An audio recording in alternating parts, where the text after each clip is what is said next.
जय हिंद, जय भारत, जय उत्तराखंड, जय जवान, जय किसान, जय संविधान, जय मातृशक्ति, जय युवा शक्ति, जय नागरिक शक्ति। आप सभी सम्मानित भाई बहनों को मेरा सादर प्रणाम। मेरे भाई बहनों, जैसे कि आप सभी सम्मानित भाई बहन जानते हैं कि हम लोगों ने 18 फरवरी 2026 को अपने उत्तराखंड के महामहिम राज्यपाल महोदय जी को एक ज्ञापन सौंपा है। LUCC माँ बहन बेटियों के पीड़ा के संदर्भ में और देश प्रदेश भर में माँ बहन बेटियों के ऊपर हो रहे जघन्य अपराध के संदर्भ में हमने उस ज्ञापन में एक सप्ताह का अल्टीमेट अपने महामहिम राष्ट्रपति महोदय जी को दे रखा है। यदि वो 24 तारीख तक इस विषय में कोई ठोस निर्णय नहीं लेते हैं तो हम लोग 25 फरवरी 2026 को श्रीनगर से दिल्ली तक पैदल मार्च करने के लिए मजबूर होंगे। और इस दौरान यदि मेरे परिवार को पीठ पीछे किसी भी प्रकार के परेशानियों का सामना करना पड़ा या किसी प्रकार से दिक्कत हुई या यात्रा के दौरान मुझे किसी भी प्रकार से कुछ भी हताहत हुआ तो इसका पूर्ण जिम्मेदार हमारा उत्तराखंड का शासन प्रशासन और हमारे महामहिम राज्यपाल महोदय जी होंगे। मैं आपको यहाँ पे कह देना चाहती हूँ कि मेरे शारीरिक जो बीमारियां हैं यानी कि मेडिकल इश्यूज़ हैं वो काफ़ी क्रिटिकल्स हैं। मैं 370 किलोमीटर पैदल चलना तो बहुत दूर की बात है, 5-6 किलोमीटर पैदल चलना भी अफोर्ड नहीं करती हूँ। इतने शारीरिक क्षमता नहीं है क्योंकि कई इश्यूज़ हैं। लेकिन मैं इस देश की मातृशक्ति के लिए, इस देश के उन तमाम पीड़ित नागरिकों के लिए, पिछड़े वंचित शिल्पकार समाज के लिए पैदल जाने के लिए तैयार हूँ।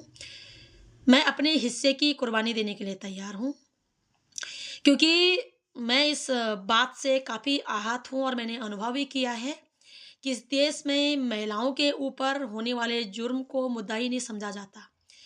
हाल ही में मैंने कुछ हाई कोर्टों के जजमेंट पढ़े जिसमें दिल्ली के हाई कोर्ट का एक जजमेंट था।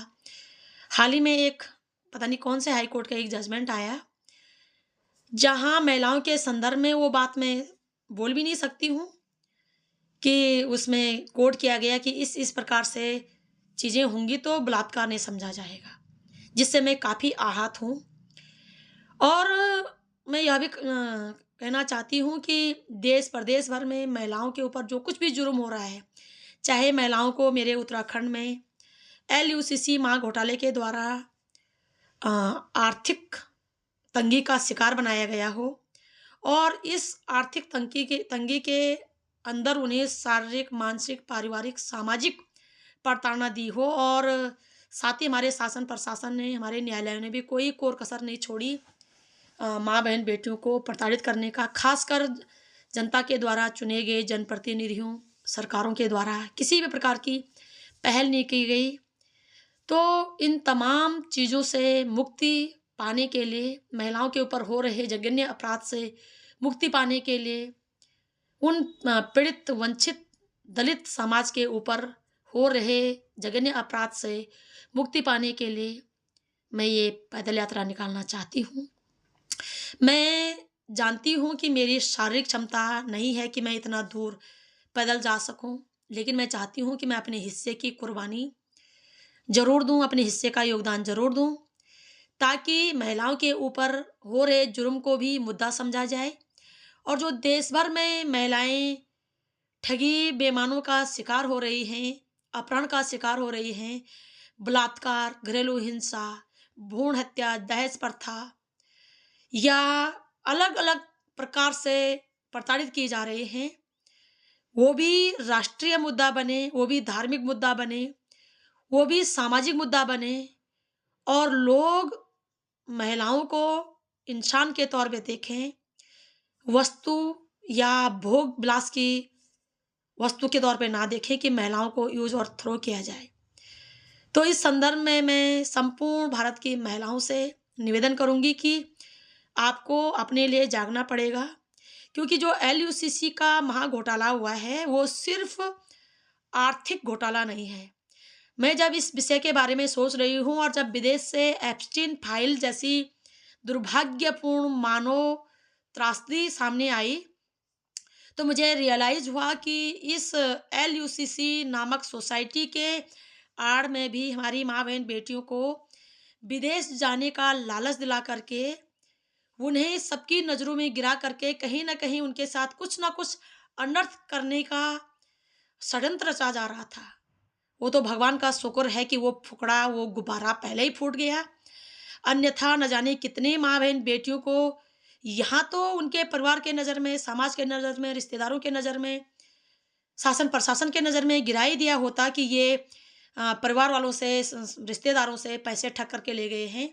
लेकिन वहाँ भी उनका शोषण होता और उनकी आवाज़ उठाने वाला कोई नहीं होता, क्योंकि यहाँ के नज़रों में वो इसलिए गिर जाते कि ये पैसे ठग करके ले गए और वहाँ उनका शारीरिक शोषण होता, क्योंकि वो आर्थिक रूप से तो ऑलरेडी कमज़ोरी हो चुकी होती कि उन्होंने सारा खून-पसीना का पैसा एलयूसीसी के थ्रू लूट लिया था। लेकिन वो शारीरिक रूप से भी हमारी माँ-बहन बेटियों को परेशान करते, उन्हें देह व्यापार में धकेलते, न जाने उनके साथ क्या-क्या होता। तो ये मुद्दा सिर्फ़ उत्तराखंड का नहीं है, एलयूसीसी का मामला न देश का है, ये अंतर्राष्ट्रीय मुद्दा कहीं न कहीं बू आ रही है कि अंतर्राष्ट्रीय साजिश थी, माँ-बहन बेटियों को एलयूसीसी सोसाइटी के अंदर फँसाना, उन्हें आर्थिक रूप से कमज़ोर करना, उन्हें परिवार के नज़र में गिरा देना, समाज के नज़र में गिरा देना, रिश्ते नातों के नज़र में गिरा देना, फिर शासन-प्रशासन के द्वारा, कानून के द्वारा उन्हें कोई हेल्प नहीं मिलना और अंततः उन्हें एक ऐसे नर्क में धकेलना जहाँ वो स्वयं के लिए मौत स्वयं चुनें। तो मैं इस चीज़ के विरोध में 25 फरवरी 2026 को पैदल यात्रा निकालने जा रही हूँ। मैं अपने 100% योगदान इस देश की मातृशक्ति के लिए, इस देश के शिल्पकार समाज के लिए देना चाहूँगी, क्योंकि मैं देख रही हूँ कि मेरे देश में 21वीं सदी में भी आगे बढ़ने की जगह पीछे धकेला जा रहा है। जानबूझकर इस देश को जातिवादी हिंसा में धकेला जा रहा है, जानबूझकर इस देश को पाखंडवादी हिंसा में धकेला जा रहा है। देश का भविष्य अंधकार में जा रहा है और मैं नहीं चाहती कि मेरा देश सदियों से जिस कलंक का भुगतान कर रहा है, वो आगे भी करते रहे। मैं चाहती हूँ कि ये चीज़ें नष्ट हों, ये चीज़ें राष्ट्रीय मुद्दा बने, ये चीज़ें सामाजिक मुद्दा बने, ये चीज़ें राजनीतिक मुद्दा बने। महिलाओं के ऊपर हो रहे शोषण सामाजिक, राजनीतिक, धार्मिक मुद्दा बने, राष्ट्रीय मुद्दा बने। शिल्पकार समाज के ऊपर हो रहा शोषण, छुआछूत, भेदभाव, ये धार्मिक मुद्दे बने, ये राष्ट्रीय मुद्दा बने, ये सामाजिक और राजनीतिक मुद्दा बने। इन मुद्दों पे काम हो और इस देश के शिल्पकार समाज को, इस देश के आधी आबादी नारी शक्ति को उनके अधिकार मिले, उन्हें न्याय सुरक्षा मिले, उनके ऊपर हो रहे हर जुर्म को मजबूती के साथ खत्म किया जाए और सभी अपना दायित्व निभाएं। और मैं ये दायित्व, ये जिम्मेदारी तय करने के लिए, पूछने के लिए पैदल मार्च निकाल रही हूँ। फिर से कह रही हूँ कि मेरी शारीरिक क्षमता नहीं है कि मैं इतना दूर पैदल जा सकूं, लेकिन मैं इस देश की आधी आबादी नारी शक्ति के लिए, इस देश के 85% एससी, एसटी, ओबीसी समाज के लिए, इस देश के उन न्यायप्रिय सर्व समाज के लिए ये यात्रा निकालना चाहती हूँ, जो सचमुच में देश को मजबूत देखना चाहते हैं, जो सचमुच में देश को आगे बढ़ते हुए देखना चाहते हैं। और हम सबकी नैतिक जिम्मेदारी है कि हम अपने देश को आगे बढ़ाएं। हम महिलाओं के ऊपर हो रहे जुर्म के खिलाफ आवाज़ उठाएं। हम शिल्पकार समाज के खिलाफ हो रहे जुर्म के खिलाफ आवाज़ उठाएं। हम अपने लोगों को के अधिकारों में टांग अड़ाने की जगह उनके ऊपर जो सदियों से प्रताड़ना हुई है, उस प्रताड़ना में गहनता से विचार करें और समाज से छुआछूत खत्म करें।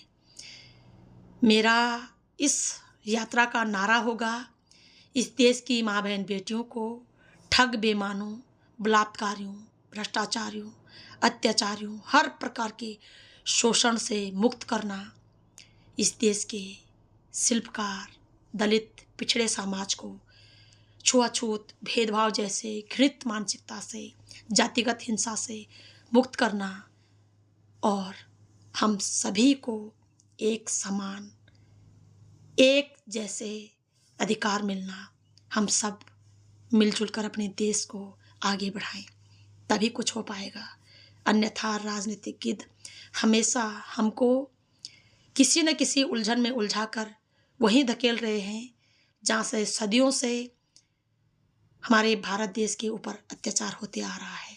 और मैं कहना चाहती हूँ कि मैं इस सो कॉल्ड काल्पनिक जाति और पाखंडवाद को नहीं मानती, मैं इसका विरोध करती हूँ।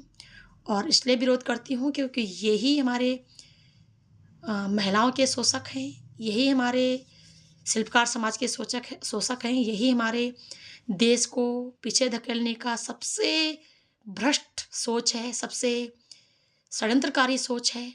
और यदि ये देश के लिए लाभदायक होते, देश में धर्म के नाम पर पाखंडवाद और जाति के नाम पर फैला छुआछूत और लिंग के नाम पर फैला भेदभाव यदि देश के हितैषी होते, तो आज मेरा देश पूरे विश्व में नंबर 1 पे होता। लेकिन इन तीनों चीज़ों ने देश को जिस हाल में पहुंचाया है, ये तीनों चीज़ उसके जिम्मेदार हैं। लिंग भेद, जातिगत हिंसा और धर्म को धंधा बनाने वाला पाखंडवाद, ये इन तीनों ने ही मेरे देश को पीछे धकेला है। इन तीनों में किसी भी प्रकार की सच्चाई, अच्छाई होती तो आज मेरा देश सबसे टॉप लीडर होता, विश्व में सबसे ऊपर पहुंचा होता। लेकिन ये तीनों ही मेरे देश के विनाश के कारण हैं, मेरे देश के अलगाववाद के कारण हैं, मेरे देश को खंड खंड करने का कारण है, मेरे देश में महिलाओं के शोषक के कारण है, मेरे देश में उन कमज़ोर नागरिकों के शोषण के कारण है, मेरे देश में दलित समाज, पिछड़े वंचित शिल्पकार समाज के शोषण के कारक हैं। और जो शोषण के कारक हैं उन्हें अविलंब सभी के द्वारा त्यागा जाना चाहिए। और कहीं ना कहीं जो किसी भी प्रकार की ठग बेईमानी होती है, इसी का कारण है क्योंकि इस देश के लोग अपने लिए जागरूक नहीं होते हैं। यहाँ पर मैं LUCC से पीड़ित भाई बहनों से भी कहना चाहूँगी कि हमें सबसे ज़्यादा समर्थन आपका चाहिए। यदि आप इस समय हमारे साथ खड़े नहीं होते हो तो कहीं ना कहीं मेरे साथ जो कुछ भी घटनाएं घटेगी उसकी जिम्मेदार आप भी होंगे, क्योंकि मैं आपके लिए लड़ रही हूँ। आपने अपने प्रति जागरूकता नहीं दिखाई, जिसके कारण आप इस चंगुल में फंसे और उसके लिए मुझे भी भोगना पड़ रहा है और मैं भोगने के लिए तैयार हूँ। लेकिन यदि आपने अपने लिए अपना साथ नहीं निभाया, इस आवाज़ को राष्ट्रीय लेवल पर उठाने के लिए साथ नहीं चल दिए, तो कहीं ना कहीं आप भी गुनहगार होंगे। आशा ही नहीं, पूर्ण उम्मीद करती हूँ सभी लोग जागरूक होंगे। और इस वीडियो को आप शेयर करें, सब तक पहुँचाएं और उनसे कहें कि सरस्वती देवी अपने हिस्से का कर्तव्य निभाने के लिए तत्पर है, तब भी जब मेरा शरीर, मेरी क्षमता इस बात के लिए तैयार नहीं है, लेकिन तो भी मैं ये काम करूँगी। जय हिंद, जय भारत, जय उत्तराखंड, जय जवान, जय किसान, जय संविधान, जय मातृशक्ति, जय युवा शक्ति, जय नागरिक शक्ति। आप सभी सम्मानित भाई बहनों को मेरा सादर प्रणाम।